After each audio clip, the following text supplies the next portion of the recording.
This is the voice of Heidie Calero with another economic capsule on the Puerto Rico economy. Today we are going to talk and document really the expressions that the new board member of PROMESA, Mr. Justin Peterson, has indicated that the board in his evaluation has not succeeded. Let's just document how much has been spent in terms of the bankruptcy, the Puerto Rico bankruptcy in terms of its debt. And let's look in this graph as of 2018, and this is the latest numbers that we have. We know that this must have continued increasing. How much has been paid in terms of bankruptcy lawyers and consultants regarding Title III or bankruptcy at the federal court for Puerto Rico? The PROMESA board has spent in lawyers and consultants $1.6 billion, and the central government has spent $3 billion. A total of $4.6 billion as of 2018. What if we had used that money to pay the debt service? And let's just make that simulation.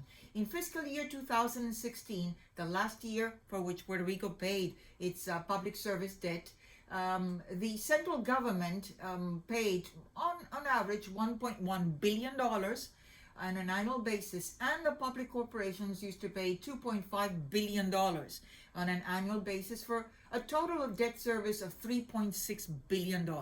Let's assume that we would have continued paying $3.6 billion in debt service. Well, in 2017, the public corporations paid $1.6 billion. So if we had used the difference between 3.6 and 1.6 billion, that $2 billion that we needed for that public service, that payment of that public service, debt service, if we had used $4.6 billion as the amount, well, we could have used $2 billion out of that $4.6 billion to pay for that debt service. Let's look at 2018. We used only $2 billion. We still were left out of the 4.6 with another $2.6 billion.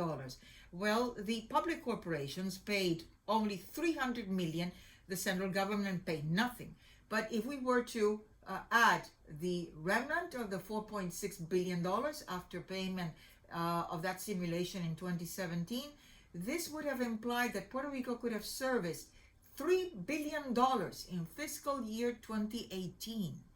What a difference. Instead of paying all these lawyers and consultants, some of these at $1,000 an hour, and what do we have to show for that money that was paid?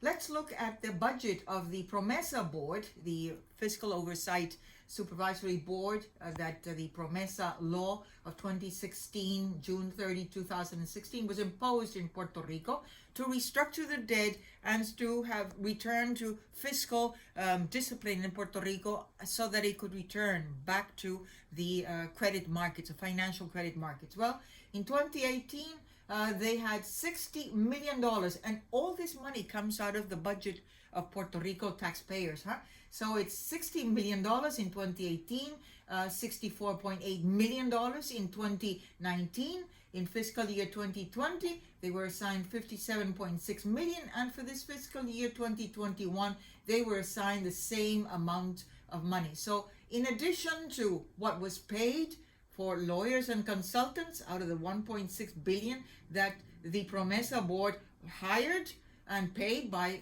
additional taxpayers' money, they spent $240 million. What do they have to show for that $240 million? And there is a secrecy regarding how that money has been used. How many people do they have employed? Where did they spend the money? Do they have another office in Washington, D.C.? How much are they paying in terms of salaries, in terms of contracts? It's a mystery. And that's paid by Puerto Rico taxpayers' money, Well, let's evaluate PROMESA with some of the same concepts that this new board member, Mr. Justin Peterson, for the PROMESA board has indicated that it has failed. Debt restructuring, failed. Government reforms, failed. Economic growth, miserably failed because they understood that that was not their task. Policy guidelines, failed. Infrastructure projects, failed. The last infrastructure coordinator was Mr. Noel Samot almost 2 years ago. He was fired, and he has not been replaced. Then micromanagement attempt by the board also miserably failed because central government as well as the municipalities have resisted that micromanagement, which is not part of the task force of any board of directors. They are supposed to set the policy guidelines and check whether that is being complied to or not. But they really have been very successful at incurring in massive expenses. So if this is the evaluation of the PROMESA board, certainly we have many more questions and the future of the next members of the board that have to be designated by Congress.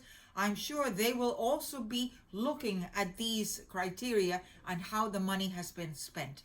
So you now know and document it with the figures as I have shown you that the PROMESA board has not been effective at all, and it has been a waste of taxpayers' money, as well as the more or less the bondholders' disagreement, or how they have been aggrieved, saying, hey, all that money has been spent and we haven't received 1 single cent for that public debt. So until the next capsule, stay tuned.